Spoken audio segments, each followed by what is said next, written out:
You're going to count us down to live? All right, good afternoon, everybody. We're going to do that one more time. I'd like to welcome all of you to this panel. Attorney Robert Patillo, the Executive Director of the Rainbow Push Coalition Peachtree Street Project here in Atlanta, Georgia. And we're going to do a discussion on Haiti, both the obstacles and the opportunities which exist there. As I mentioned, that the rest of the world is investing in Haiti. Right now, if you look at China, if you look at Middle Eastern nations, South American nations, they're all growing their footprint there. But in America, we're only fed the images of poverty, suffering, this conceptualization that somehow the nation is not being run properly. So joining us for this discussion, we have Anastasia Sanat from the Haitian American Lawyers Association here in Illinois, and also renowned social scientist Dwight McKee to kind of put this into context. So Anastasia, I'll start with you and allow you to make any opening statements. Hi, good afternoon. Thank you so much for having me. As he said, my name is Anastasia Sanat. I'm the president of the Haitian American Lawyers Association of Illinois. I'm also, our organization is also a member of the Coalition of Haitian American Organizations in Chicago. We've been doing a lot of advocacy, education, and we've been looking for support from the community. And one of the things, as you've mentioned, that we need people to know is to educate themselves about the truth about Haiti. Yes, Haiti has struggled, they have gone through obstacles, they've gone through challenges. But what people don't see is the opportunity that exists there.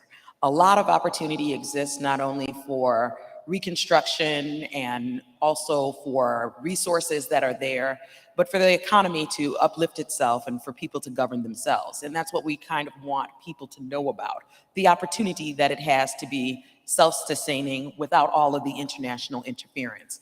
So today, I'm looking forward to spending some time with you, answering your questions, educating you. Why are we here? Where are we going? And what can you do? Thank you. Thank you so much.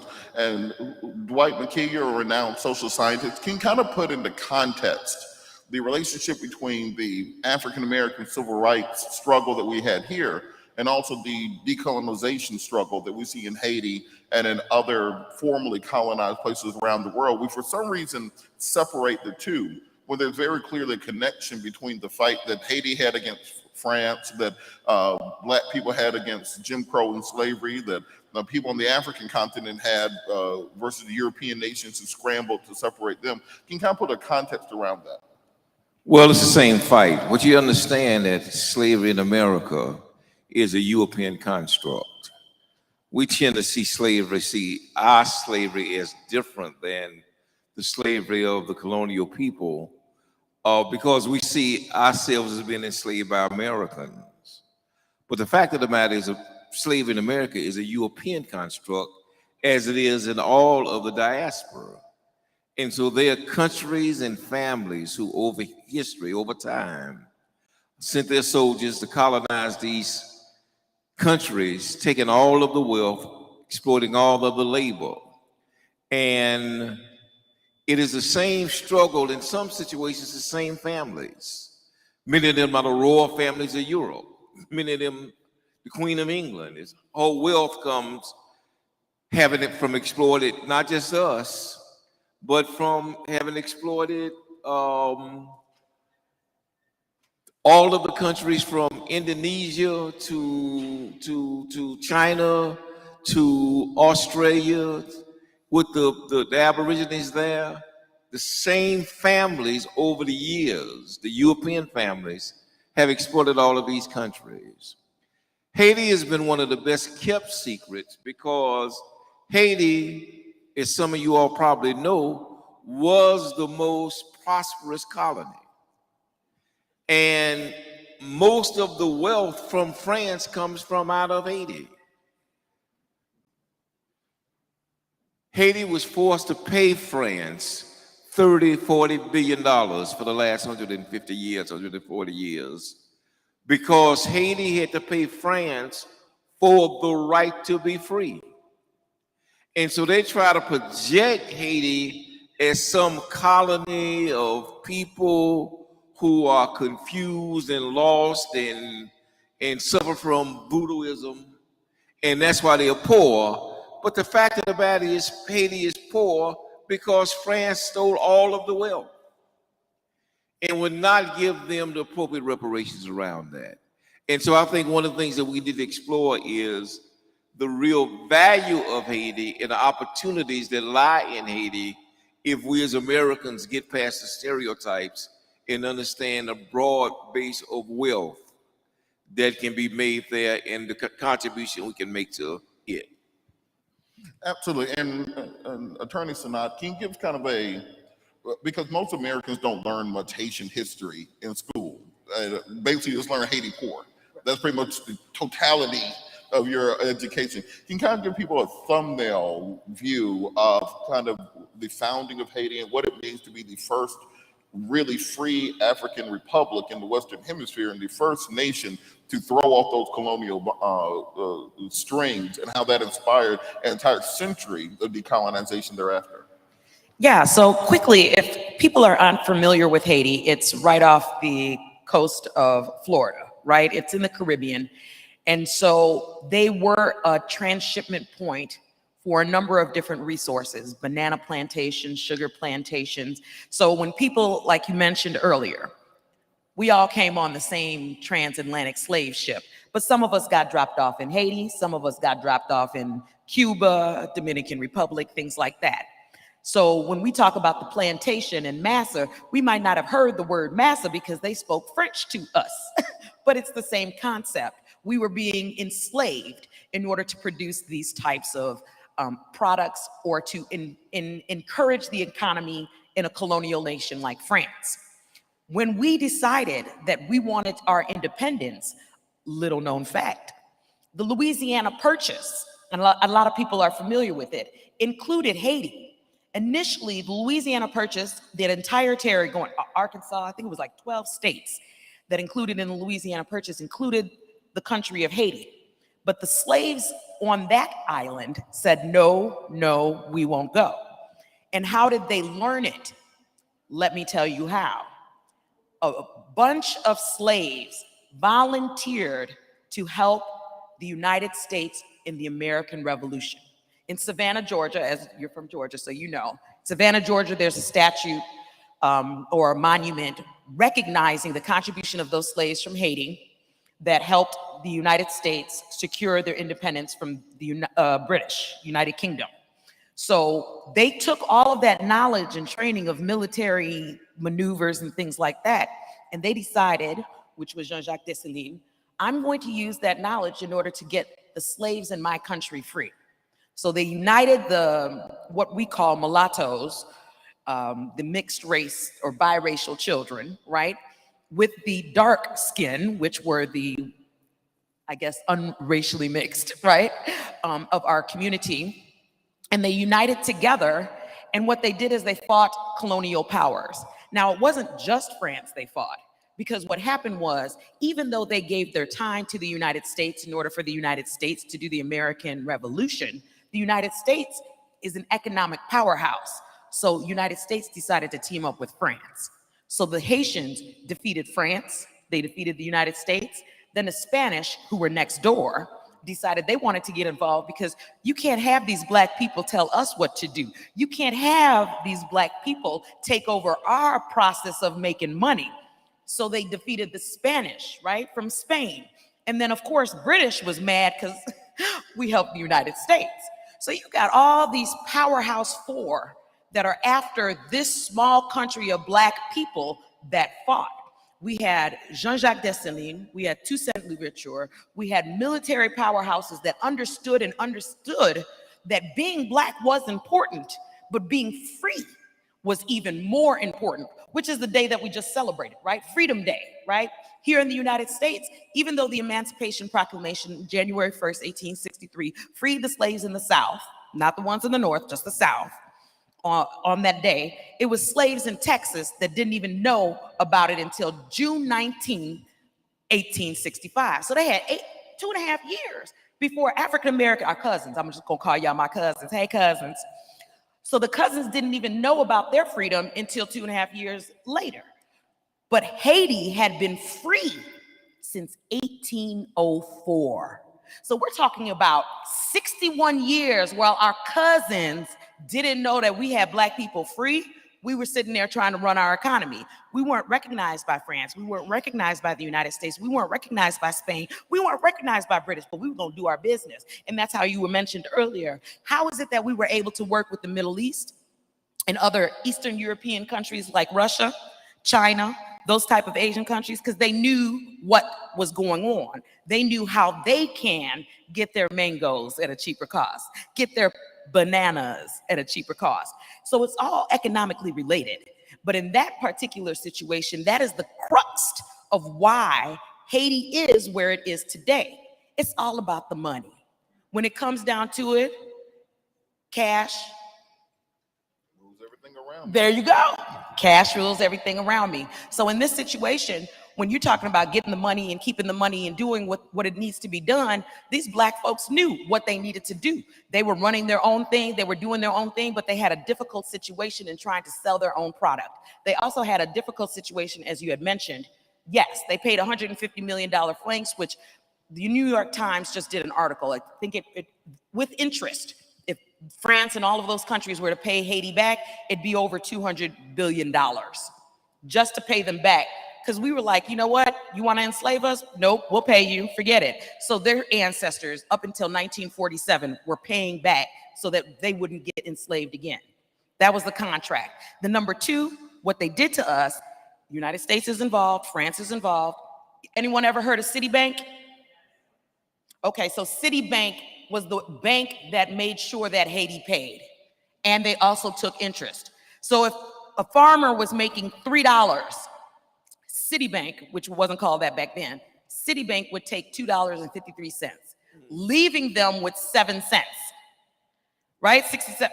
47 cents, excuse me. So in that situation, right? I did my math wrong, but leaving them with 47 cents, how do you feed your family? How do you create roads and build and get into the 21st century? You can't with that kind of money. And then on top of that, they had to get more money from the banks, more money from the world banks. So everybody was involved in, I hate to use the word, but raping the country, right? Raping the country. And when you do that, that's how we ended up in the fragile situation that we're in. Well, you know, on that point, I don't think that enough people understand the nexus between U.S. foreign policy and the conditions in Haiti. The United States is the hegemonic power of this hemisphere. And because of that, everything that happens in Haiti is under the imprimatur of the United States of America. Little known fact about me, I will not spend a $5 bill. Anytime I get a five, I get it either split down into ones. The reason is because of Thomas Jefferson. Thomas Jefferson is the equivalent of Andrew Jackson to Native American communities. What Thomas Jefferson, when he was prior to becoming president, was the U.S. ambassador to France during the Revolutionary War. He was educated there. He governed there. When he was president, he negotiated the Louisiana Purchase because of his close connections with France. The part that people forget is he was also the first president to fully embargo Haiti. Because of what Thomas Jefferson did, it was impossible for Haiti to trade with other nations, even in the Caribbean. The fear was that the revolutionary spirit there in Haiti would spread to the United States of America. And then once the slaves on the plantations in Virginia and Georgia and South Carolina found out, like, oh, we can get guns and fight back, they did not want anybody to know that that was an option. And so Thomas Jefferson purposefully suppressed Haiti's development for over a century. Then at the beginning of the 20th century, Woodrow Wilson, another fine American president, who people forget filmed Birth of a Nation, which was a Ku Klux Klan propaganda film. He filmed it at the White House. And when they interviewed him about Birth of the Nation, he said, it's like history written with lightning. This is the president of the United States at the time. And so under his rule, the United States occupied Haiti for 19 years thereafter. So when we talk about the political instability that exists, the reason that it existed because that's the direct result of U.S. policy with regards to leadership. You can't be a dictator 90 miles from Florida unless the United States wants you to be a dictator. The president don't get assassinated 90 miles from Florida unless the United States of America made it a point to ensure that something like that would happen. So Dwight, could you talk a little bit about the way that the United States has acted both towards leadership in the Black community, selecting leadership, taking out leadership, and the way that they've also acted towards decolonized nations around the world? Well, there's a reason that we know more about Jackie Robinson than we do about Toussaint Louverture. They really want us to see Jackie Robinson as the hero because he was the first Negro to play baseball and he went the American way. Nobody in school ever really explained to you who Toussaint Louverture was. And the reason is because for 200 years, it was anathema to have that discussion because he represented everything that white people were afraid that we would become. He was revolutionary. He fought for his freedom. He defeated Napoleon and became, in a real sense, the first president of Haiti, of the Republic. But to have him as a role model and a hero for our children is to create generations of Black Panthers before Huey Newton, because we would have these points of reference. One of the reasons that Marcus Garvey was so profound and effective and had that self-concept is because he had come from the Caribbean. He was exposed to the Toussaint Louvertures, and he understood who we could be as a military power and not just as a guys who wanted to integrate to do the bidding of white people.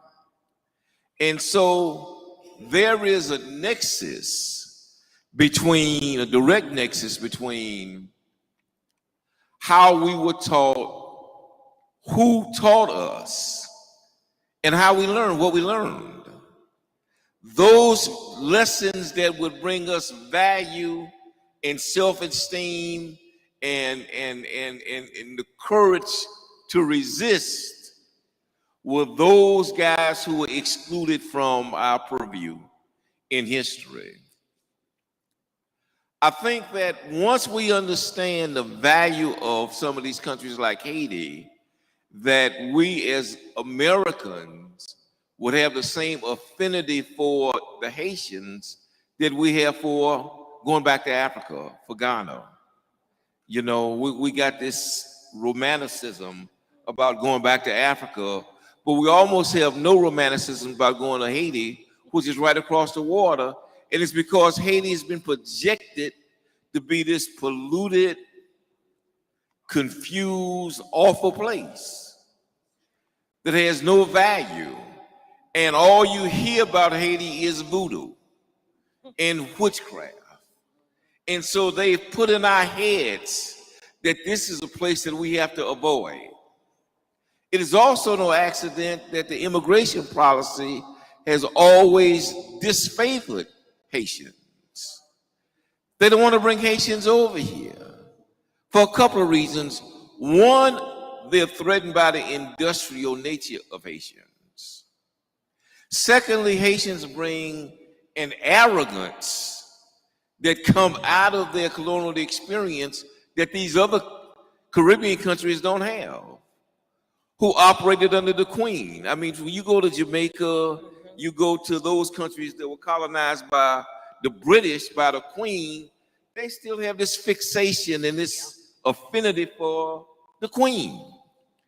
Haitian has none of that. None of that. And so there's an arrogance and a defiance that the Haitians bring that they don't want to bring into America. And then thirdly, the resources in Haiti are unbelievable in terms of, like I say, they were the richest colony. They are the colony that created the wealth of France and much of the wealth of Spain and a lot of the wealth of America really came out of them having the right to exploit Haiti. And so there are real reasons that we've been so strategically disconnected from that. And interesting, you brought up something that I think a lot of people don't think about when it comes to Haiti. I'm going to transition this into our conversation on the economic markets. Raise your hand if you ever heard of Mansa Musa, the Malayan king. So before Mansa Musa was the richest man in the history of Earth, the leader of the Malayan civilization was Mansa Abu Abakari II. So he was an explorer. So he got some boats together, got about 2,000 boats for the people, 2,000 boats for the supplies, and they just kind of went east. Didn't know what was out there, and the boats didn't come back.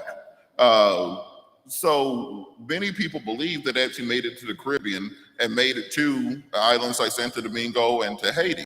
The reason they believe this is, in Columbus's second journey to the New World, he wrote in his diary when he got to Haiti that black people ran out of the bushes holding spears with gold tips on them when he got there. Now that they came over in a slave ship 200 years after that, when he got to Haiti, the black folks were there already and greeted him there when they showed up. And so let's talk a little bit about how can we change this perception of Haiti for African Americans in particular, because the rest of the world is already doing it. The Royal Caribbean has cruise ships that dock in Haiti already. So for Europeans and for other groups, it's already a tourist destination. It's already an economic opportunity. It's only us here who are giving this negative messaging. How can we change that? Well, I think the first thing that we're doing right now, just talking about it, educating others. I think it is important I wanted to highlight what you said about they did not want to infect the cousins here, because that's the truth. Why are we still being held back? Because if you went to Haiti and you saw glorious beaches, you saw resorts that are all inclusive, if you saw the beauty that exists in Haiti, the waterfalls, the mountains, the barricades, everything that was built by the slaves in Haiti, you'd be like, so as Black people, we've always been able to do this? Yes, of course, you built this country. They don't want you to know or to see that. And because they don't want you to know or to see that, they want to use us as an opportunity to keep you down. So in order to build you up, you should help us build up too. Because the more you spread the message of the transatlantic slave trade that went to all of these countries and how we built all of these countries over here, Latin America, Central America, right? North America, the Caribbean, slaves built the places that we see today. Therefore, if we change our thinking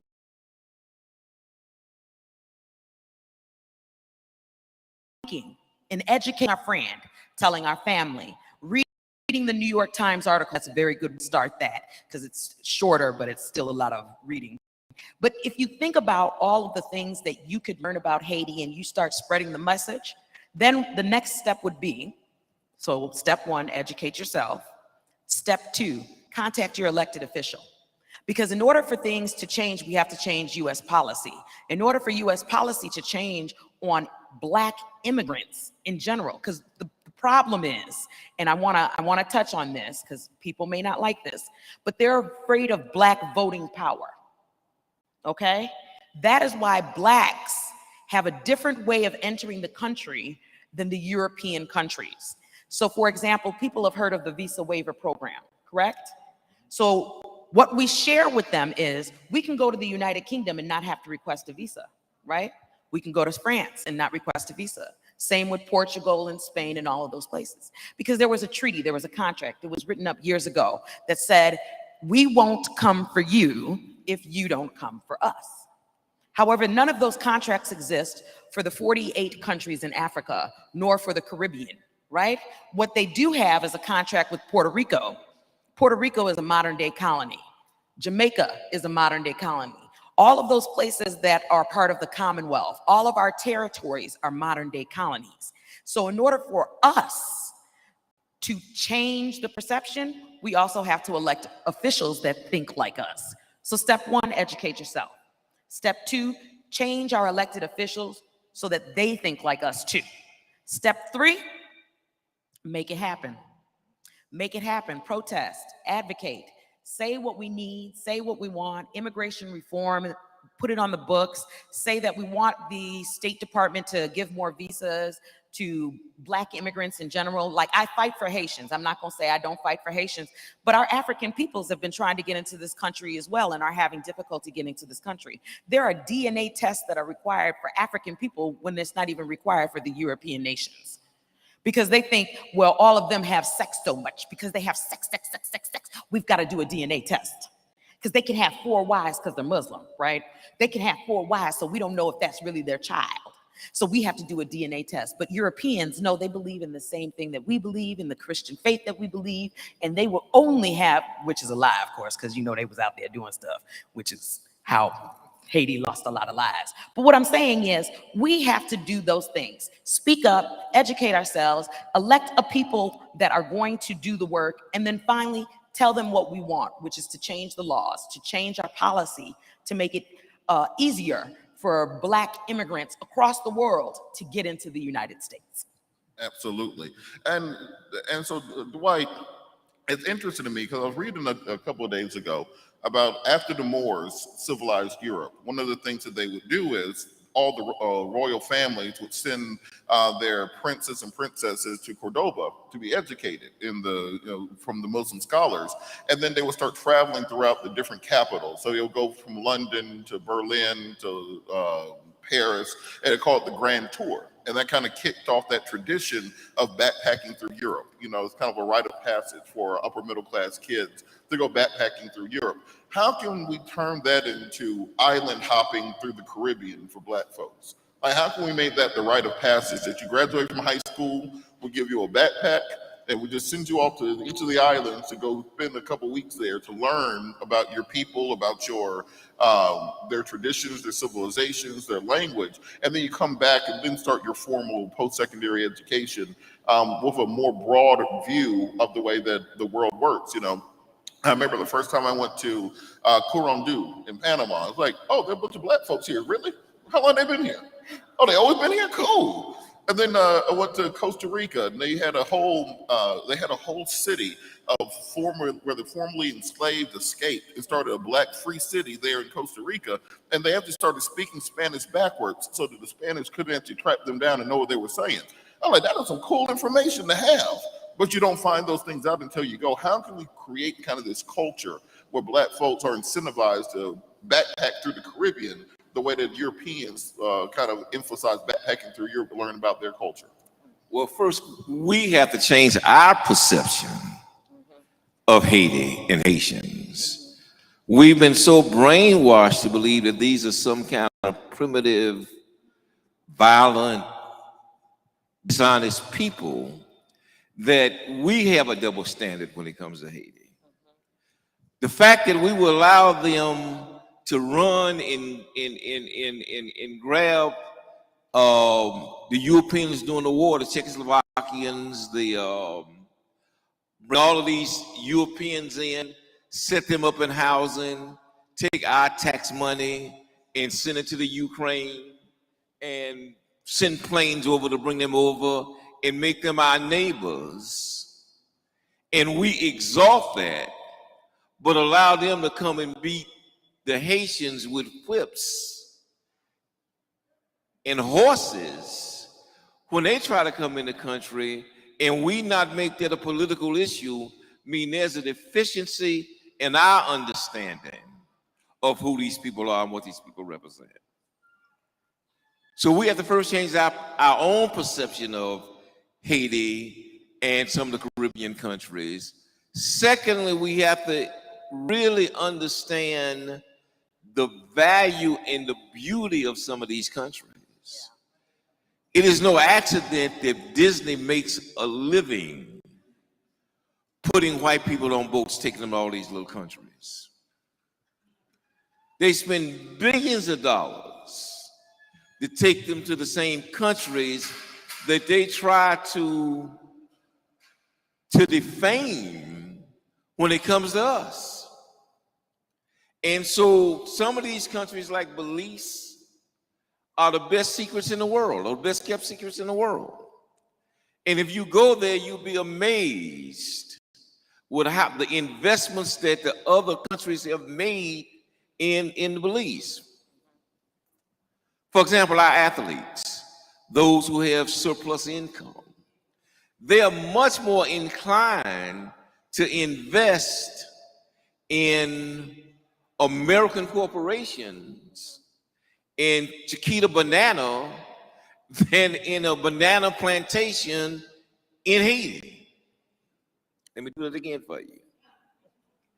They are much more inclined to invest in an Amazon that's bringing, or an American fruit that's bringing goods and services and products out of Haiti than they are to make a direct investment in a fruit plantation in Haiti, where they can take full advantage without the middleman, and the Haitians can have full advantage. Because by the time it gets to them, they've taken all of the grease off the top.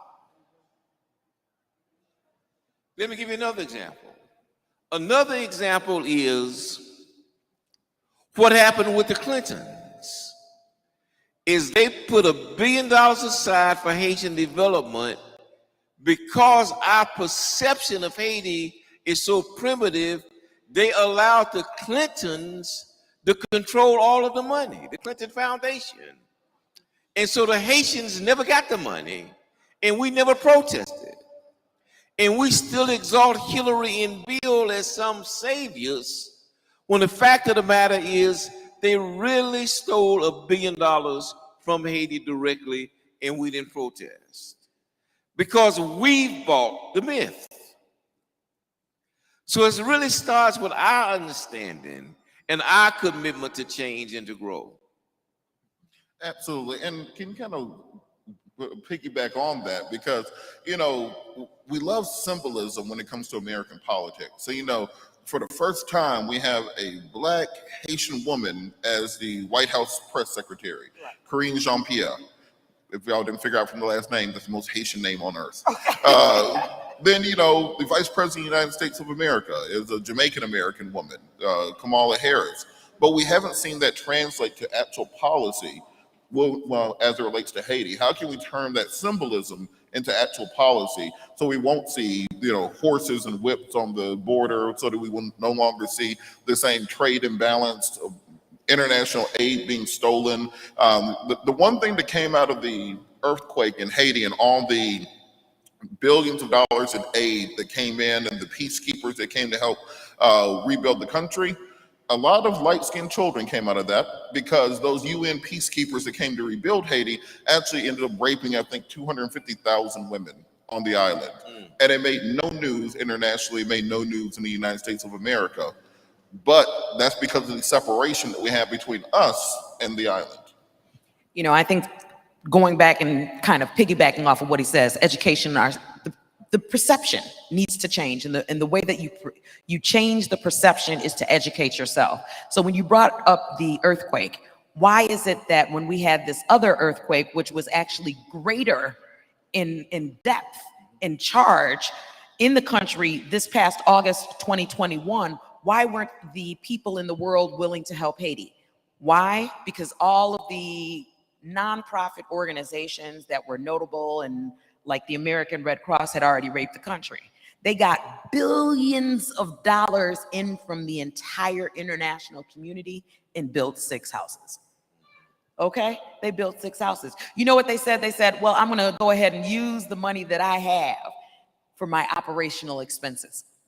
That is how even nonprofits have a tendency to continue to rape the country economically, socially. So when people saw there was a need 11 years later, they were unwilling to assist because they didn't know of any credible places or credible organizations, not only on the ground, but that were willing to really make sure that if I donated $10, my $10 would go to the people, right? And some of the things that they would suggest are not practical.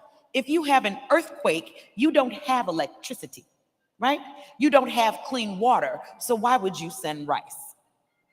Right? How do you eat rice? You don't eat it like just any old kind of way. You got to cook it, right? You got to put some water in there, you got to put a little butter in there, right? And if there's no refrigerator, you can't put the butter in there. If there's no salt, what are you doing? It don't even taste right, because we're Black and we like seasoning.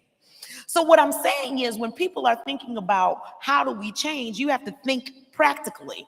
You have to think practically about what it is that people did to us as recently as 2010. How can we change that?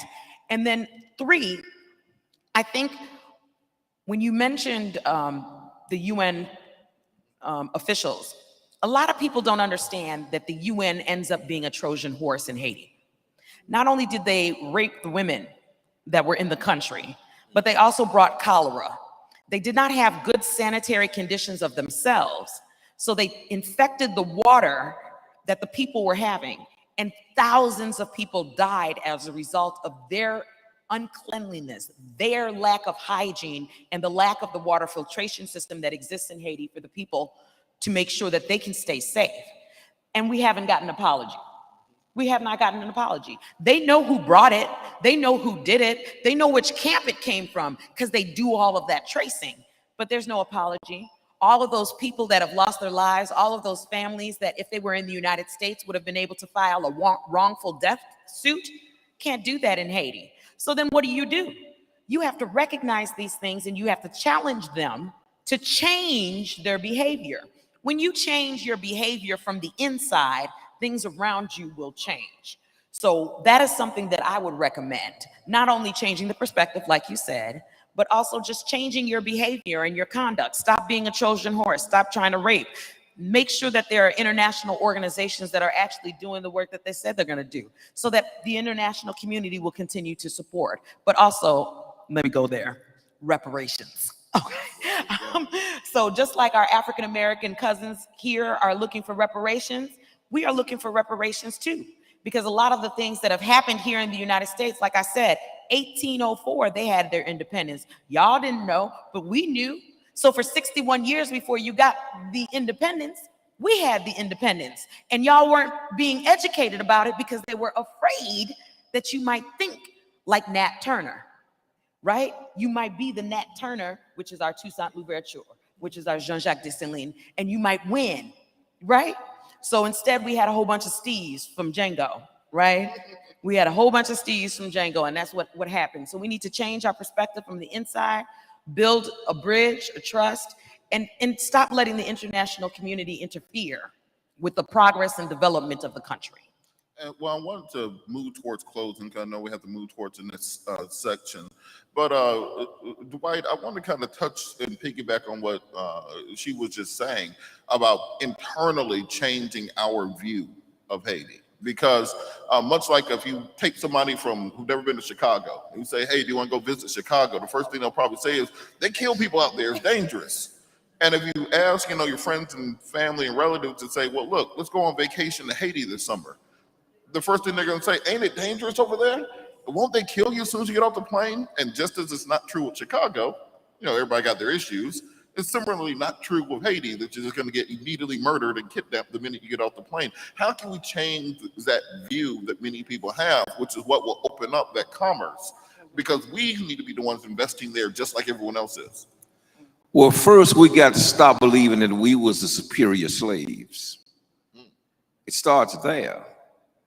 Black Americans have this attitude that we were the superior slaves and all the other slaves are inferior to us because our proximity to white people somehow elevated us beyond the other slaves of the diaspora.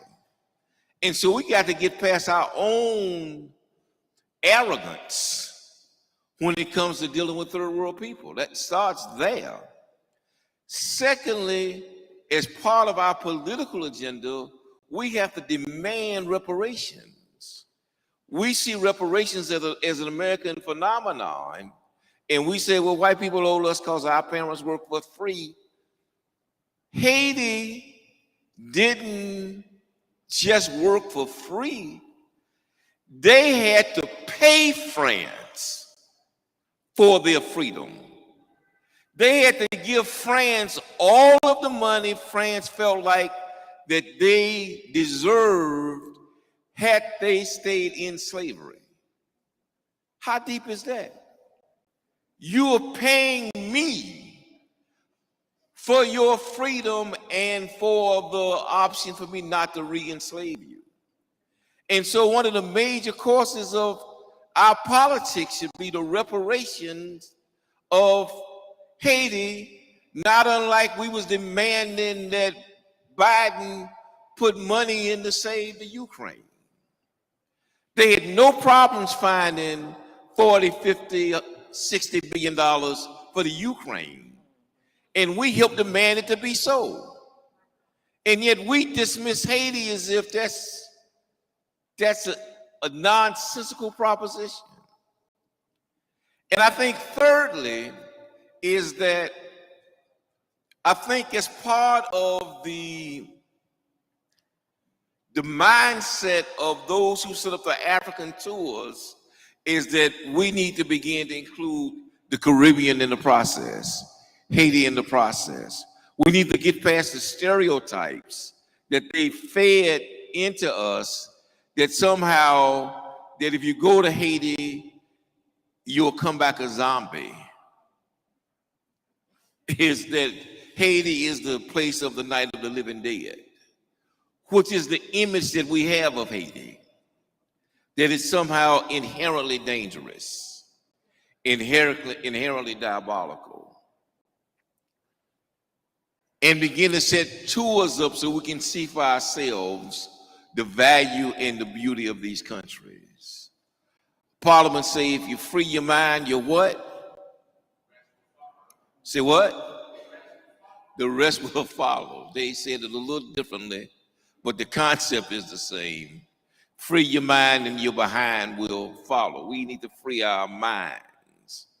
This is more mental slavery than it is anything else, because the same people that we hope to educate us is going to miseducate us because it's to their advantage for us to remain miseducated.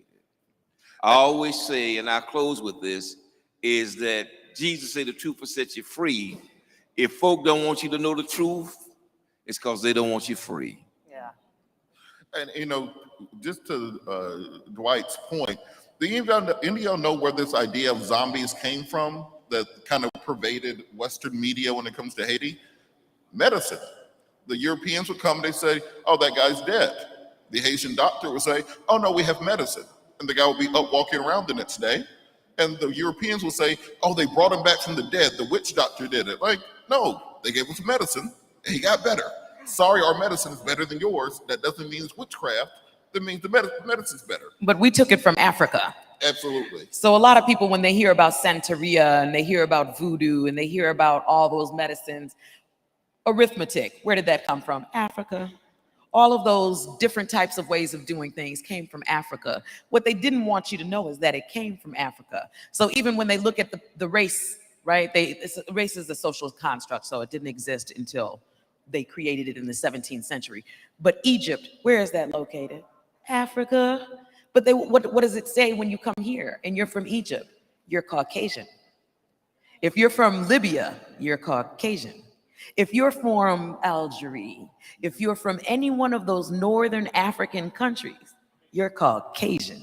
But the truth is you're African American, to tell you the truth, once you become an American, because you're from the continent of Africa. But they don't want that. They want to increase their numbers. That is why the Middle East, as dark as they are, as brown as they are considered Caucasian. And before we go, can you tell people how about the Haitian American Lawyers Association and how they can get involved with everything you're working on? Yes, we've been doing a lot of different services and work, and thank you for the opportunity to be here today again.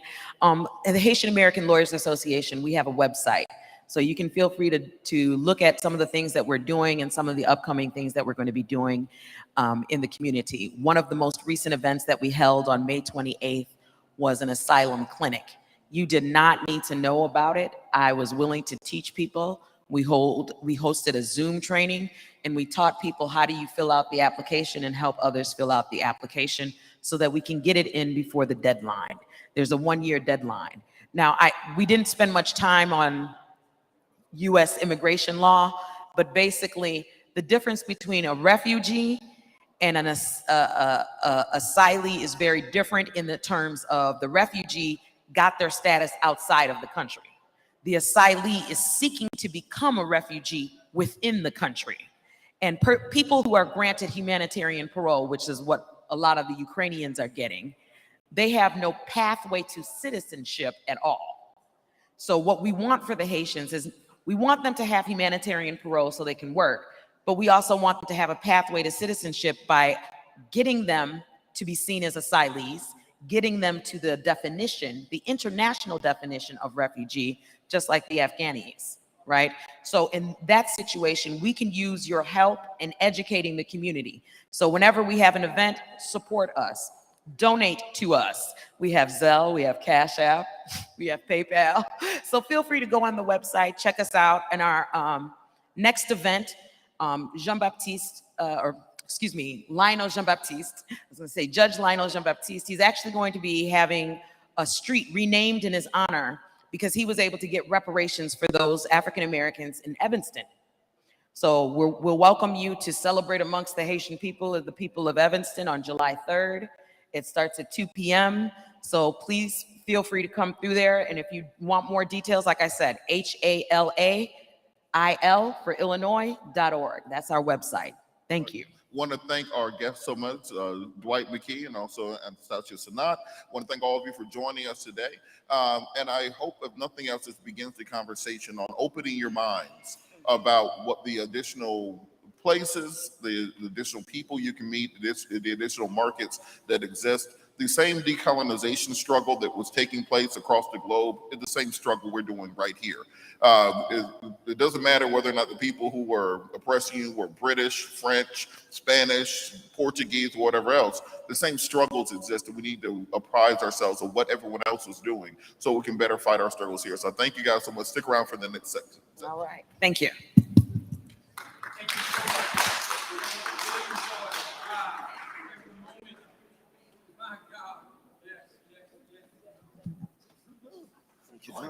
Yes, sir.